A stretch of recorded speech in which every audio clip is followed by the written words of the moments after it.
JJK 264 was an all-time chapter that left us with a lot to think about, so naturally I've gotten a lot of questions about it. So today we're going to go through those, but obviously spoilers beware. Okay, so to kick things off, gotten a lot of questions revolving around Yuji's domain and that train station, so we're going to start there. And first up, we've got this question from Simply Sage, who says that the domain has been foreshadowed since Season 1 with the opening, where Yuji and Sukuna are both sitting on the train. And yes, I absolutely love that. Gege has been foreshadowing this for forever. And then he also says, I wonder if his domain will touch upon his experiences or trauma from Mahito to allow him to influence the soul. And we'll have to see. That's a big question here of like, is this train station his domain, or is it more of like an afterlife thing similar to the airport? Personally, I don't think Yuji has like soul manipulation in the way Mahito did, but he obviously can interact with the soul, as we've seen.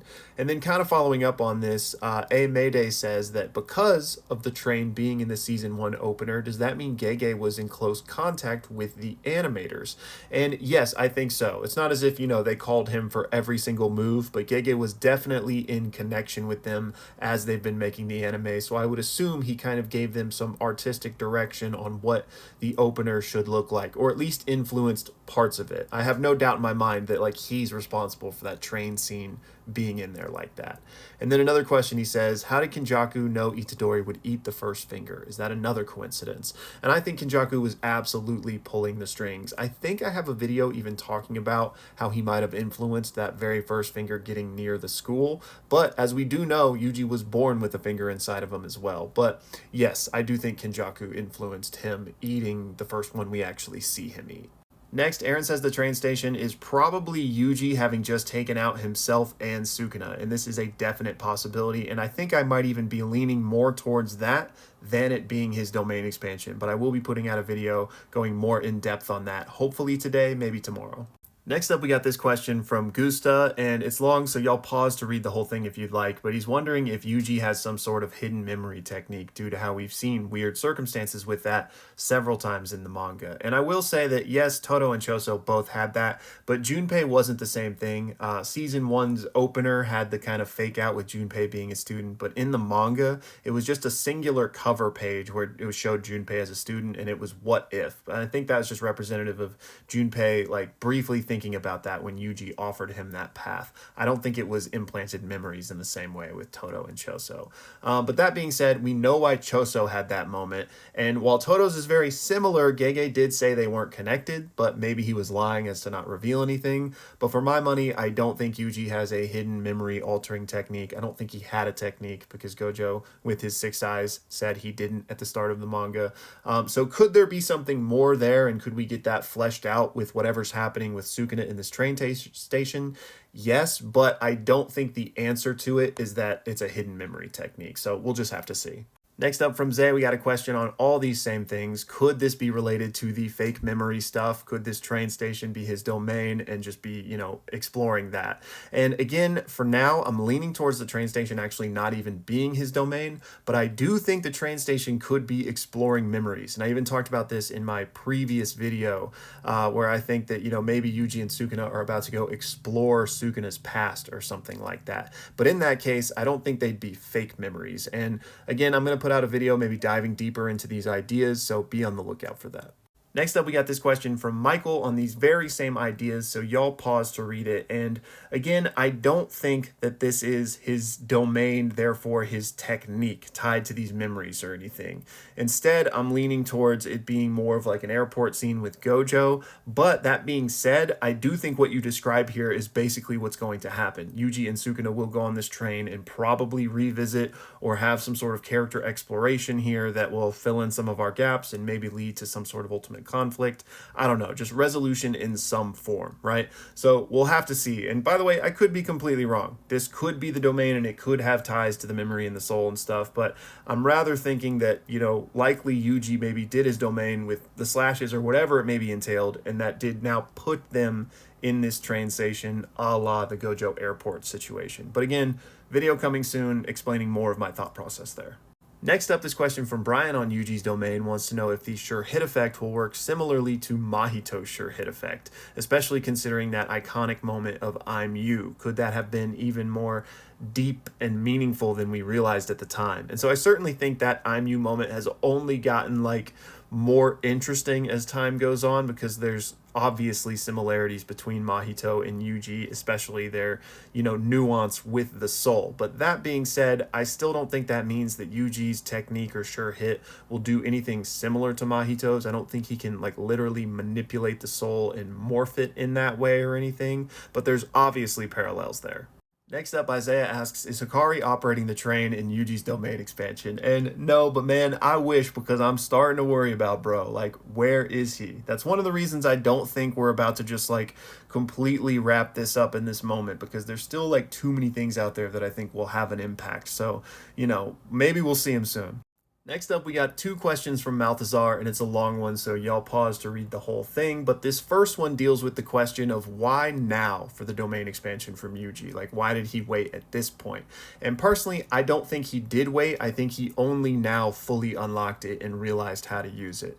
Now, we did have that moment in the chapter that said that it was thanks to his training with Kusakabe and barriers, right? So you could imply that, oh, he's known how to do it ever since that training. But I don't think so, because we got to remember that he only unlocked the ability to actually use Shrine during this fight after he hit all of those black flashes. Now, granted, he had blood manipulation, so could he have theoretically made a blood manipulation domain expansion? Yes, but I still don't think that was possible, because I think it's only due to hitting those black flashes, having that awakening, that he like really put all of the pieces together. Now, maybe he unlocked it like before that exact moment, like maybe a little bit earlier in the battle, and he was waiting for like this specific moment after the Jacob's Ladder to weaken the connection between Sukuna and Megami. So I could see something like that, but I certainly don't think Yuji's had the domain expansion since like before this fight began or anything. And then Malthazar's second part here is talking all about this potential Gojo comeback, which we've been talking about for a while. And he says he's looking at it through the lens of what if Gojo is literally reborn and reincarnated, like again as a baby, in a chance to lead like a second life. And I think that certainly tracks like logically, especially through the lens of Buddhism and reincarnation, like as those concepts are understood, but I don't really think that's the story Gege's been telling. So I don't like, if this were to happen, I think it would be like an epilogue to the series. Like the last couple of pages, we see a baby being born, and then, Gege does something to let us know that it's like the reincarnation of Gojo. So is it possible? Sure. Does it make sense in light of Buddhism and things? Absolutely. I just don't know if that's the kind of story we've been getting from Gege.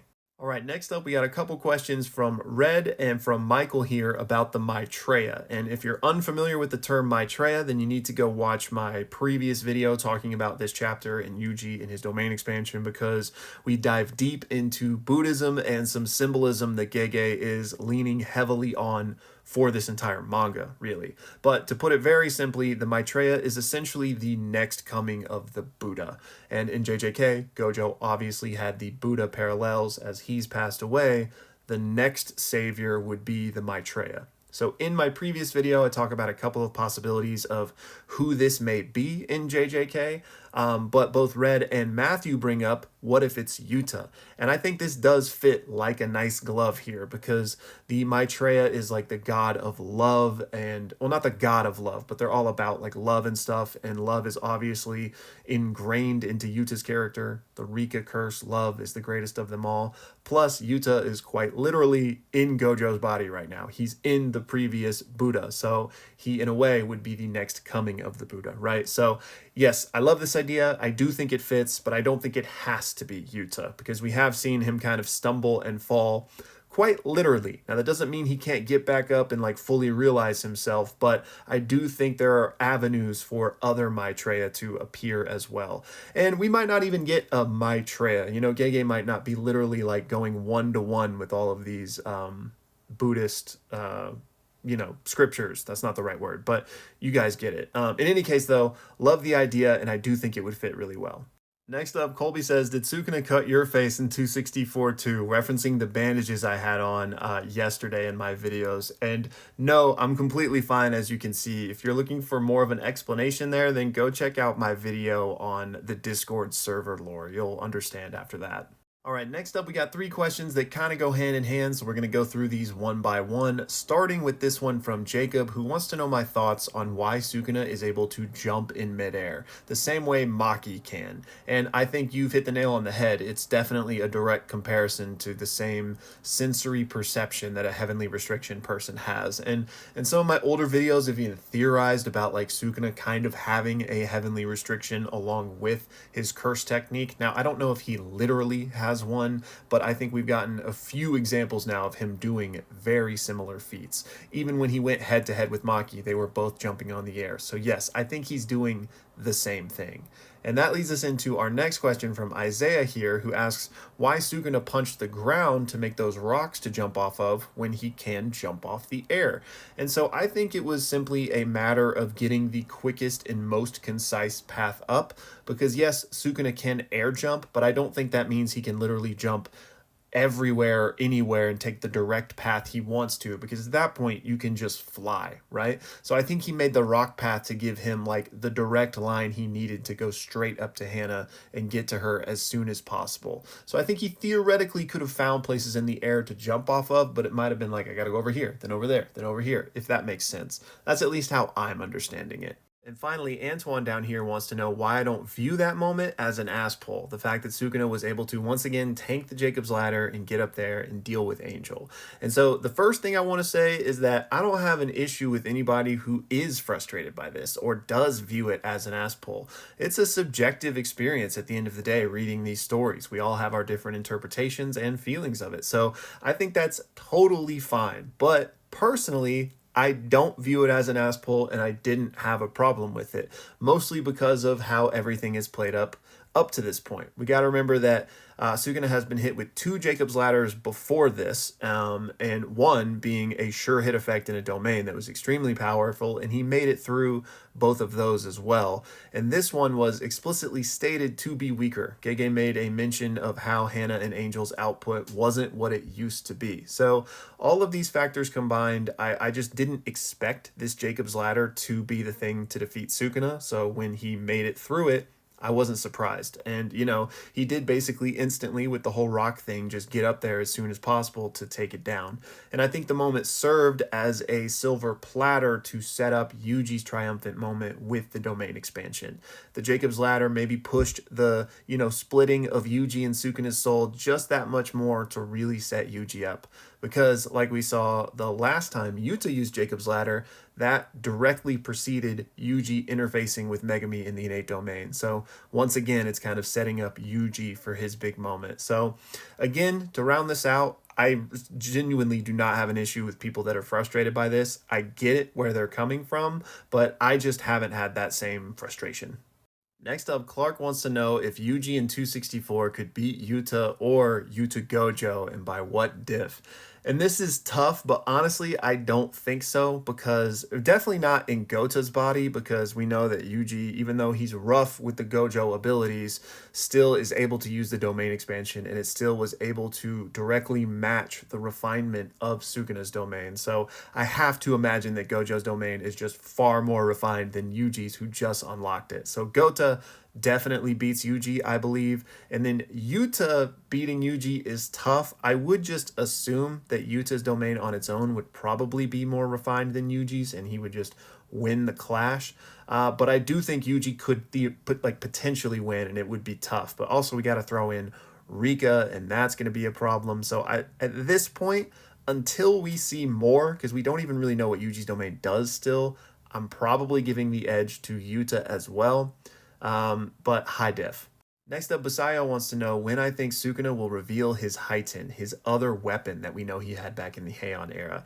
And honestly, I don't know if we'll ever see it unless it's in like a flashback. because granted, we still don't know exactly how it works, and there were a bunch of theories that it may have even been part of his curse technique, and I think those are getting less likely now since we know what the furnace was, but it's still possible. So it's still possible he could pull that out. But like we saw with Yorozu having to use her curse technique to create Kamutoke, Haiten may just be lost to time. Like it may just be, somewhere forgotten from 1,000 years ago. So we might not ever see it. Next up, Yasser wants to know why Sukuna didn't reincarnate between the Heian and the modern era. He gets that the fingers are really poisonous and lethal to most, but you would assume that over 1,000 years, someone might have stumbled across one. And I think, yes, it seems like it would have been possible, but it didn't happen. And I would assume either because since we know them to attract cursed spirits, most of them either became finger bearers like we've seen in the series, which Sukuna can't incarnate into a cursed spirit. So a lot of them may have just been busy by being controlled by curses, and it might have been intentionally Kenjaku orchestrating things, maybe not wanting Sukuna to incarnate until the right moment for his plans. So I would go with one of those two things, and then of course, it being lethal to most people, and also who would just randomly eat the finger, So I think it's a combination of all of those things. Next up, we got this question from Justin on would you be interested in reviewing my manga? And first of all, that's just extremely cool. So congratulations on working on your own manga. Now, I can't make any promises as far as like reviews or anything like that. I've got a pretty stacked plate in terms of things I'm trying to catch up on and cover on this channel. But if you reach out to me on the Discord or DM me like a link to it, the next time I get some time, I'll absolutely check it out. Next up, we don't have a question, just some kind words and a generous donation from Nax. So Nax, thank you so much. I really appreciate it. Next, we got this question from Cloud Chaser who says, didn't Angel get eaten by Sukuna in the previous chapter? How is she alive? So I think there's some confusion happening here because I don't know exactly what you're referencing. The only thing I can think of is when Sukuna threw up in the previous chapter, and I, in my leaks video, said that was Tengen, but that was wrong. It's actually some fingers, some Sukuna fingers that he throws up and then re-eats. So Angel wasn't eaten or even involved in the previous chapters, unless you're referencing like a long time ago when he first took over Megami's body and he bit Angel. That didn't kill her. It did rip off her arm, but she survived that. So that's how she's still around today. Next up, Daquan wants to know why didn't Sukuna use RCT to recover his domain expansion in the same way he did against Gojo? And why didn't he then just domain clash with Yuji? And this is a good question, and I think it's just a product of him not being able to really in this moment, or at least him not prioritizing it in this moment. Because even though he does have his RCT coming back online, as we saw, he regrew his arms, that doesn't necessarily mean he had the capability to clear out his burnt out curse technique as well. Maybe if he would have only focused on that and not regrown his arms, potentially, but in his mind that probably wasn't the priority since Yuta had been dealt with, Angel and Toto had been dealt with, and all that was left was Yuji, where he was primarily worried about getting hit by the soul punches. So maybe he focused on getting the arms back for his defense, not thinking that Yuji would even be capable of a domain expansion. So that's my best guess, is that he really just wasn't in a position to do that at the moment.